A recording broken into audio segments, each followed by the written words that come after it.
Hi, I'm Ashton, and it's kind of late at night, so if I'm a little bit rambly, I apologize.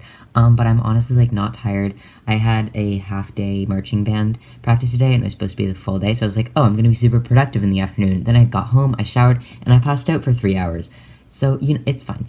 It's fine, we're making a video anyway. So I asked for questions on Instagram and on YouTube a few weeks back, that were related to being trans and being in school. So for a bit of context, I am a senior in high school, which is 12th grade for any non-Americans. I'm 17, this is my last year of grade school before I go to higher education. I came out as trans to my close friends in 7th grade when I was 12 or 13, and I came out to my family and, my therapist and stuff when I was coming out of 8th grade, so I was 14. The entire time that I've been in high school, I have gone by Ashton and used he, him, or they, them pronouns. So I have quite a bit of experience with, being trans in a school environment. So I asked if you guys had any questions about that, and of course, you do. So here we go. We're going to start with YouTube. Sam Webb said, what is the most difficult thing about being trans at school? Like people being dicks or comparing yourself to the other boys in your lessons or just feeling uncomfortable? For me, there are two things that I would say are equally difficult. One would be comparing myself for sure, especially to cis guys, because my school, as diverse as it claims to be, there are so many white boys that just wear khakis and Vineyard Vine shirts. I feel like I already stand out a little bit with the way that I present myself and the way that I dress and my style in general, but being trans on top of that, a lot of the times I feel like everybody just stares at me, doesn't know my gender, and it's just really awkward sometimes. In some ways it's nice, because I don't wish I was like every other boy at school, I don't I don't like wearing khaki shorts and southern shirts, I don't know, but I do compare myself to them a lot, even with their height and their voices being deeper than mine, and them just being regarded as guys, without question, whereas I feel like I'm constantly having to, defend myself as somebody that's not a girl. And then the other thing for me that is the worst is bathrooms. I definitely don't keep myself hydrated enough, just because I do avoid using the bathroom as much as possible because it scares me. I don't want to use women's bathrooms because I feel like I make women in there uncomfortable, and I don't want to use men's bathrooms because I don't want to get punched. In the end, if I do need to go to the bathroom, I'll go to the guy's bathroom. I get stared at, and I've been pushed around, called a faggot a couple times, but in the end, it's better than making other people uncomfortable for me, so that's what I do. But yeah, for me, those are the worst two things about being trans at school. That is a great question to start off this video with. Great, next. Maria asked, what about elementary school age trans kids? How do you think we can alter the school system to help accommodate them better? That's a really good question, and I have quite a few ideas about this. I could go on about this for ages, but a couple main ones are to change the way sex ed works. When I was in elementary grade school, I started sex ed in 5th grade when I was, I don't know how old people are in 5th grade, 9, 10, whatever. And they split the class into boys and girls go in this room and boys go in this room, and everything in that class was so very, very binary and oversimplified. And I get it, you have to oversimplify things for kids, but instead of saying girls with uteruses and boys with testes, you can say people with uteruses and people with testes. We can figure out for ourselves what we have pretty damn easily, and you don't need to assign a gender to that. I know that it seems harmless, but for me, and I'm sure for other trans kids, that shit is pretty dysphoria-inducing, and it's just unnecessary. You can teach kids everything they need to know without putting bioessentialism into it. It's unnecessary to equate genitals to gender, in the majority of contexts, but especially when you're teaching kids about it. So I would say, change the way that sex ed works, because that was a huge problem for me. And also, especially in elementary school, my school constantly split up the class. Girls go to the bathroom now, boys go to the bathroom now.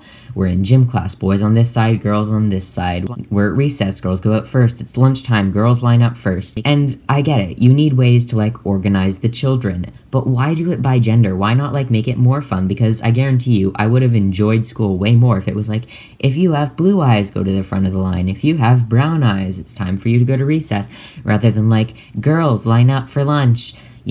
It would be way more comfortable for kids that are starting to question their gender identity. It wouldn't put as much of like an emphasis on gender when you are so young and it is something that is so ingrained into you.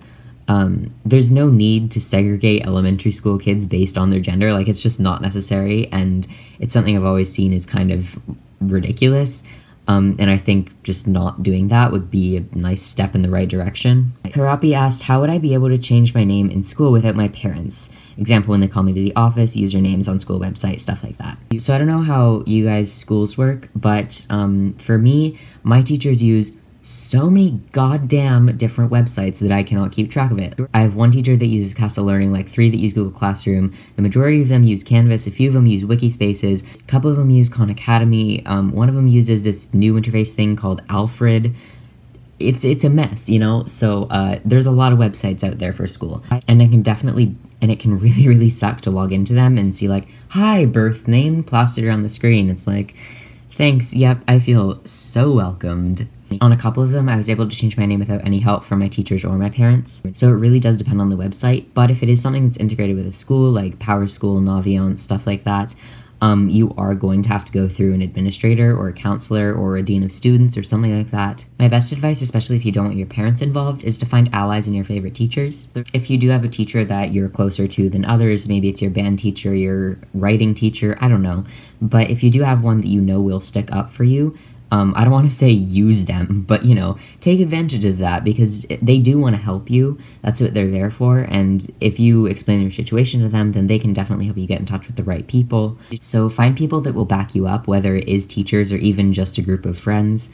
Talk to people that have the authority to change your name and things that you can't change your name in. It can be really, really difficult, especially if you don't want to get your parents involved for whatever reason, but hopefully you can get a little bit of that stuff fixed. Best of luck, I believe in you. Kaden M asked, I don't know how to phrase this or if it's even really a question, but when I'm at school, I always feel like everyone thinks of me as that one trans kid, and I never really fit in with anybody. I want them to look past my gender identity, but people never do. It's like all they know about me is that I'm trans. They don't really know who I truly am as a person, and I was wondering if you had any advice on how to get people to look past your identity while getting to know you, because I feel like I'm always the trans friend, and I really just want to be a friend. I totally understand this, and there are 2 approaches that I use for this. So if you couldn't tell from like watching my videos, I am a very out trans person. Like I don't have any close friends that don't know I'm trans. And sometimes I do feel the same way you do, that like I am the token trans friend. But it doesn't have to be that way, and one of the easiest things for me to do has been to meet other trans people. I don't know how big your school is. My school is like 3,500 kids big, so, you know, it's not small, and there are other trans people. I have a couple non-binary friends that have graduated. I have 2 trans-masculine friends in my grade. I have another non-binary friend, and I have a friend that's a trans girl. And at first you may feel pretty lonely, but I promise you, you are very likely not the only trans person at your school, let alone the only LGBTQIA+ person at your school. If your school is a GSA, that can be a really great place to meet people that will understand you and, like, see you as a person as opposed to a trans person, because I know sometimes that label, even though it can be empowering, can also be pretty draining. Being around fellow LGBT+ people at school has made me a lot more comfortable because I do feel like I'm seen just as me. And yeah, being LGBT is a part of me, but it's not all of me. And in my experience, people that are LGBT will, you know, align with that and understand that far more than cishet people will. The other thing that I have done in the past that may not work for everybody, but could help if you are more open about it, is to embrace that you're the trans friend. And this doesn't always work, of course, but if you are meeting a new person and all they seem to want to talk about is your transition, or what was your name before, or how do you fuck, or like, then it can be like an extremely, extremely rewarding process to educate them. And of course, it can be absolutely exhausting, and nobody should feel like obligated to do that. But if you can, and if you do have the energy, and it is a person that you genuinely want to be friends with, then talk to them about being trans and be open about it, because if they've never met a trans person before, it might be like kind of shocking to them. And I've had a couple friends like this where I feel like originally they did see me as just the trans friend, but once I got to know them better and they got to see me for more than just being trans, I became their friend instead of their trans friend. And that's a really, really rewarding feeling to see someone grow and like realize that you've taught them things about gender and about being trans. So sometimes I would say it's like not the worst thing to be the trans trans friend, but it is something that you have to like work towards being comfortable with, and if you're not comfortable with, then you are not obligated to be comfortable with it.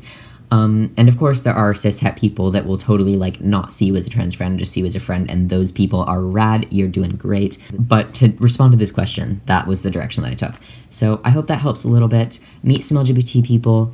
And if you can, embrace that you're the trans friend, educate people, and watch them grow and learn, because it's very rewarding. Tyler asked, how should I report people being aggressive towards me for being trans? I've been called the F-slur and push, and then someone else tripped me. My school claims to be so diverse and caring, but last time I've reported something, it was ignored twice. Bullying and like harassment in general is definitely a giant issue when you're trans at school, or even just at school in general. Bullying sucks. So I'm going to tell you a little story that might help.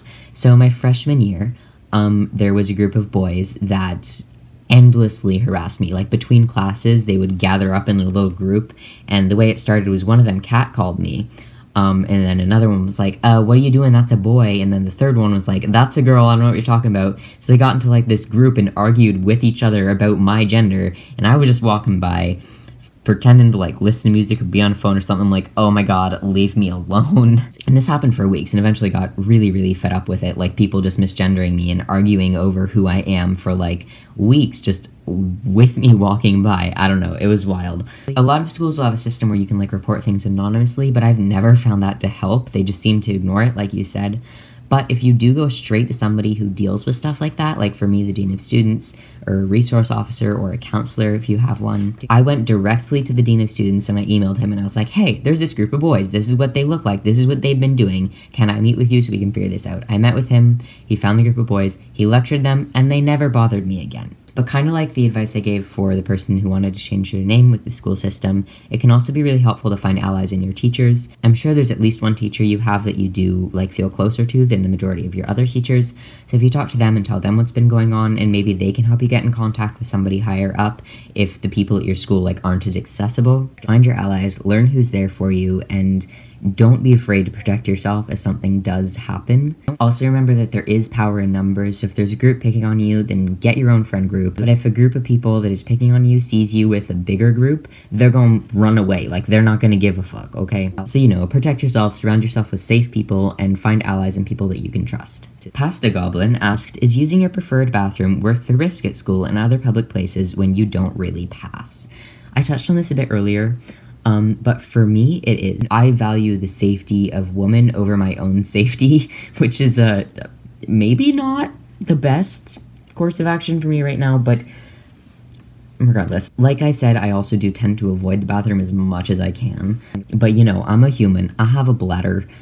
So I do sometimes have to go to the bathroom at school, and it sucks, but I do use the men's bathroom. I don't pass 100% as a boy, but I also don't get gendered as a girl all the time. It's very, like, split down the middle. For me, I feel like I present and identify on the masculine androgynous side, but to others, they might see me more in the middle. But I'm more comfortable in the men's bathroom, so that's where I go. And the thing about bathrooms that you don't really think about is people don't want to be in there. Like, nobody is gonna look at you and be like, their face is slightly less angular than mine. If somebody asks me in a super condescending way, like, why are you in this bathroom? I will threaten to pull out my dick.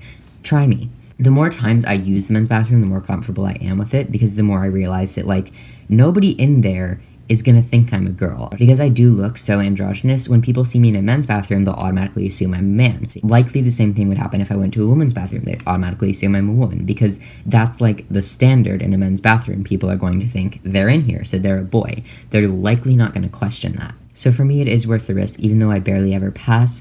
But if it is for you a safety concern, then I would seriously recommend doing whatever is safer. Hey Ashton, it's me, Gabriel, again. Hello, Gabriel.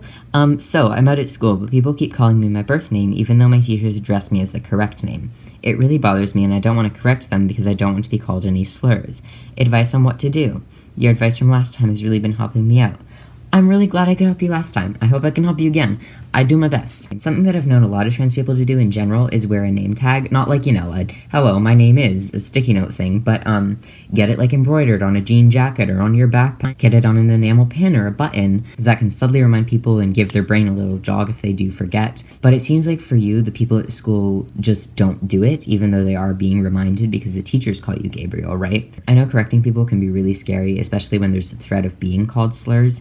But if that is what you're worried about, then remember that if people do like call you slurs or make fun of you for choosing your own name, then they are not people that you want to be around. Having friends that'll call you Gabriel automatically is something that I feel like could really help you. And if you do have those friends already, then try to spend more time with them, because then when they're around other people that may not call you Gabriel, then they can correct them for you. You don't have to go through that hassle for yourself. Make sure the people that know you as Gabriel know that other people may call you this other name that you don't go by, and if you're comfortable with them correcting the people that misname you, then tell them that, and they will be happy to help.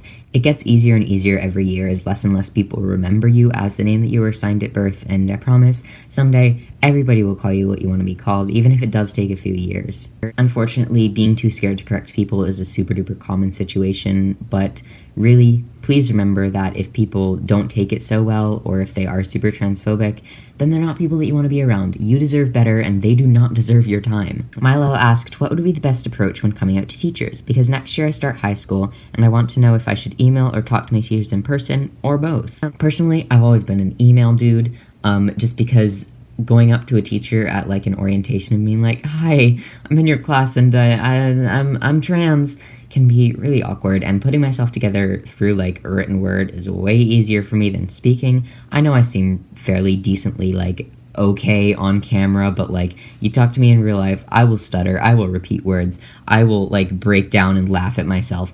I'm not a great speaker. If you go by a name other than your birth name, then I would say that is definitely something that you should mention when you do email your teachers before school starts. I usually did it like a week before school started. This year I actually didn't email my teachers. I already knew like a fair share of my teachers because I've had them before, like my band teacher and my philosophy teacher, and because my name was legally changed, so my name was Ashton on the roll, and I didn't have to correct anybody. With my name at least. Pronouns, that's a whole other story. Email your teachers and let them know, hey, my name on the roll may be this, but I go by this, and I'd really appreciate it if on the first day of school you would call me this, and forget about what's on the roll. If you're comfortable with coming out to them, then say, because I'm trans, and also could you use these pronouns for me? That would be great. If you come off as a student that's like being proactive, a teacher will really, really like that. My philosophy teacher is one of my favorite teachers, if not my favorite teacher, and my first year in his class was my sophomore year when I was in junior AP English. And on the form that he had to fill out at the beginning of the year that all teachers do, in the little, is there anything else I need to know about you section, I put down like, I use he, him, and they, them pronouns, please, thanks. And this year when I went into philosophy, the form that he gave us on like the first day of school answering questions things was, what pronouns do you use? He, she, they, other, blank. And I was just like, obviously, I'm not, like, claiming that was me that did that, but it did make me really, really happy that he, like, included that on his form, and none of my other teachers did. This is a tangent. Anyways, my point is, when you reach out to a teacher, whether it's saying what your pronouns are, what name you'd rather go by, they will very likely appreciate that. Because it's you letting them know before they have to worry about it even. If you have a teacher that's super rude about it, then try not to worry about it too much. It can really, really suck, but they will get your name down eventually, and eventually they will understand and respect you, I promise. The majority of teachers really do their best with stuff like that, and if yours don't, then within the first few weeks of school, it is always possible to change classes if it is really bad. But yeah, I would totally recommend emailing your teachers. If you can talk to them face-to-face, then do. But yeah, what I've done in the past is I'll email them a week or so before school, and then on the first day of school, when I go to their class, I'll be like, hi, I'm the person that emailed you, Ashton, yeah, cool, thanks, nice, to touch base a little bit and be like, hey, remember, that's not my name. So I hope that helps you, Milo. Good luck, you got this, I believe in you. Yasil, I think that's how you pronounce that, asked, how would you suggest changing your pronouns among people you only really know at school, specifically to they, them? I've tried correcting people when they've used the wrong ones, but nobody really hears me due to me being really quiet. So the first thing I would suggest is a good old pronoun pin.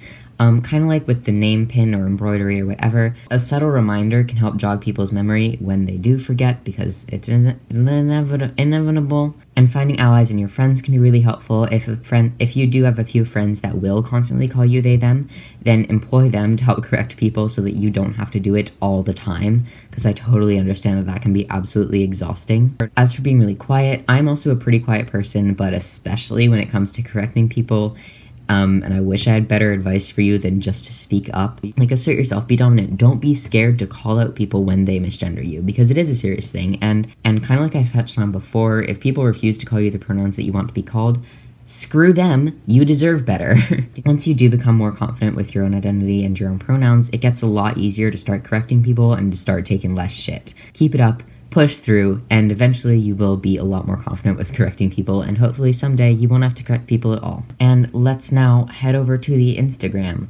Shy Cat Boy, who I met at Pride, by the way, hello, I love you, you're very sweet, asked, what do you say to people that remember you from last year? Like when you introduce yourself to them and they say something about your birth name, i.e., wait, are you related to birth name, etc.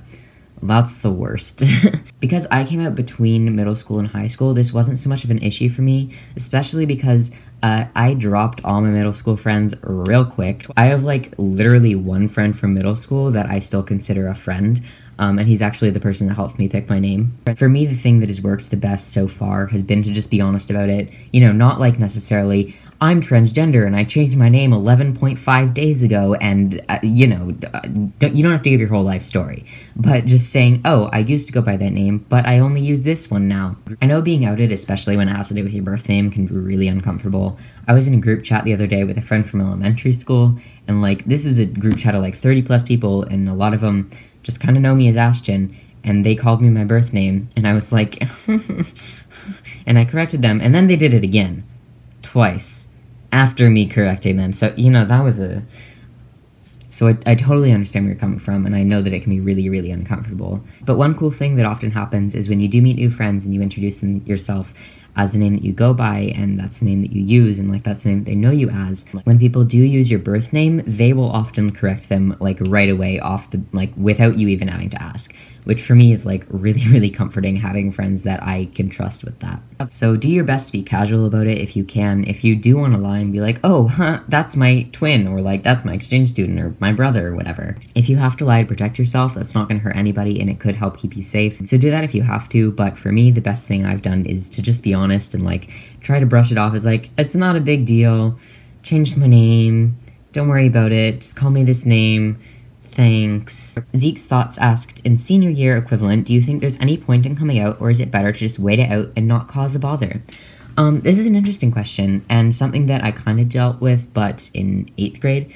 So I came out to my close friends 7th grade, but didn't come out to my family until the end of 8th grade. And I did end up waiting until after, like, you know, my senior year of grade school before coming out, and for me that worked very well, but it may not for you. If you do just want to come out to close friends or close family, then do that. You don't have to come out to everybody all at once, especially when it's like such a chaotic time as your senior year of high school. Coming out is something that can be really healthy to take your time with, and I wouldn't rush anybody into it, especially if you're not entirely sure yet. But if you are ready, it's never too late to come out, and even if you are a senior, you can ask your teachers to call you a different name or different pronouns, and if you're comfortable and you're ready, then there's never not a point of coming out. Gabriel KKG asked, when you go to college, are you going to be stealth? I just started college and I am stealth, but I'm always kind of scared how people will react if they find out. This is an interesting question, and for me personally, I don't think so. I have definitely toyed with the idea a lot, and there are a couple situations in which I have tried to be stealth, but with me being so androgynous and so, like, alternative styled, I don't know, it is hard for me to pass in the first place. I still correct people on my pronouns all the time, like, in real life, more so than online even. And even if, you know, I am, like, super duper cis passing when I get to college, I don't know if that's something that I'll want. I was talking to Jack about this recently, because he's in college and I'm not. And one of my things is, like, if I end up having to have a roommate, I really do not want to room with a random cisgender guy that thinks I'm cisgender and then have to, like, change and he sees my scars, or, like, he sees a stash of needles in my room. Like, that just won't be the best situation for either of us. For me, I'm a lot more comfortable being seen as a non-binary trans guy than, like, you know, a cisgender person. And for some trans people, I totally see that, like, being perceived as cisgender is what's comfortable. But for me, I want to be seen as non-binary, you know? Being stealth would mean being, like, perceived as masculine all the time. And even though I'm way more comfortable with that than being perceived as feminine all the time, I still do like presenting as non-binary and letting people know that I'm not a binary person. So I just don't know that being stealth will, like, ever be a part of my life. I've tried it, and I am super comfortable with it in situations where, like, I know I'm not safe being trans. But at the moment, I don't think I'll do that in college. That's okay, I asked a really interesting question. Do you think having GSAs in schools actually has an impact against homophobia and transphobia? I don't know if this is an unpopular opinion, but honestly, I don't think it does. For those of you that may not have them or may not know about them, GSAs are gender and sexuality alliances. They're clubs that a lot of schools have that focus on LGBT issues. However, I think the reason that they don't actually impact the school is because it is such like a small group a lot of the times. You know, even if the GSA is a big organization, people that go there aren't going to be the cisgender straight people that need to be introduced to LGBT stuff. They're going to be gay people, bi people, pan people, lesbians, trans people, not, you know, the whole spectrum. I think having GSAs is a great thing, and I don't think it's not beneficial for LGBT people, but I don't think that they often make an impact on the school culture as a whole. You know, my friend group, a lot of us are LGBT, but around me, surrounding me, there is a shit ton of homophobia and a shit ton of transphobia, and like our presence and the presence of the GSA doesn't really change that, unfortunately. As much as I would like to say it does, I don't think GSAs honestly have as much of an impact as they could. And I'm gonna end with this question because it is a really awesome question. I'm really glad somebody asked this.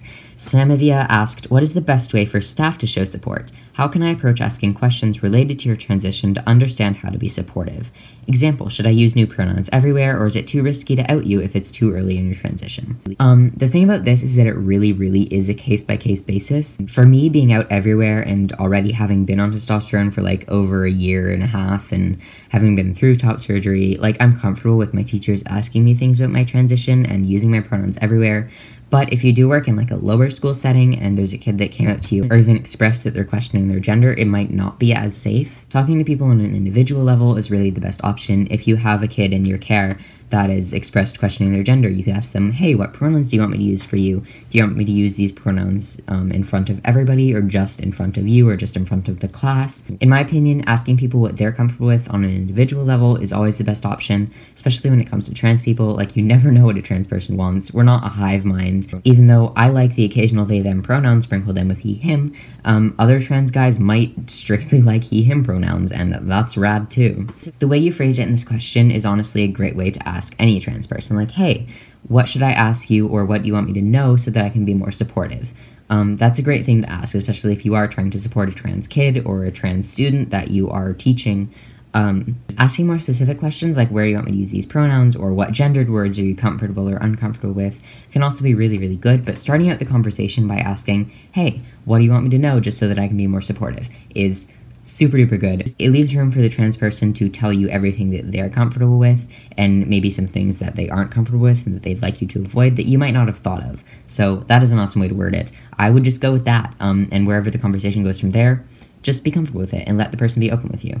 So this might have been a kind of long video. I've been talking for like an hour. I hope this wasn't terribly long. So I hope that was helpful. I am sorry if I didn't get to your question, but I did try to answer the ones that like I felt that I could give the best advice on.